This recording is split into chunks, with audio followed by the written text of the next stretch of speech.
నేను ఒక్క మాట భారంతో ఇక్కడ నిలబడి చెప్తున్నాను, తరాలు గడిచే కొద్దీ దేవుని భయం చచ్చిపోతుందండి సమాజంలో. దేవుని భయం చచ్చిపోతుంది. ఏం పర్లేదులే అనే రేంజ్కి ఎదిగిపోతున్నాడు మనిషి.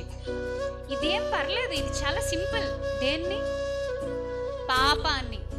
పాపాన్ని సింపుల్ అనుకుంటున్న ఒక తరాన్ని మనం చూస్తున్నాం. మీరు కూడా అదే తరంలో ఉన్నారు. యవ్వన బిడ్డలారా, నా సొంత బిడ్డలు అనుకుని చెప్తున్నాను ఇక్కడ ఉన్న యవ్వన పిల్లలందరికీ, ప్లీజ్ మీరు మీ చేతిలో ఉన్న మొబైల్లో ఎవరో తీసిన రీల్స్, ఎవరో తీసినటువంటి వీడియోస్, ఎవరో చేసినటువంటి వర్క్కి ఫిదా అయిపోతారు. కొన్నిసార్లు గంటలు అందులో దూరిపోతూ ఉంటారు. కానీ ఒక్క మాట నన్ను చెప్పనివ్వండి, మీరు దేవునికి మీ జీవితంలో చోటిస్తే, మీ రోజులో దేవునికి సమయం ఇస్తే, పురుషుల్ని స్త్రీలను అందరినీ కలిపి నన్ను కూడా కలుపుకొని చెప్తున్నా, దేవునికి కనుక మనం ప్రాధాన్యత ఇస్తే, ఎవరో చేసినటువంటి పనిని చూసి మనం ఆనందించటం కాదు, మనం చప్పట్లు కొట్టడం కాదు, మనం చేసిన పనికి మరొకడు చప్పట్లు కొట్టేలాగా దేవుడు ఆశీర్వదిస్తాడు.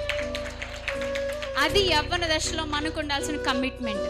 అది స్త్రీలుగా పురుషులుగా మనుషులుగా మనకు ఉండాల్సిన కమిట్మెంట్.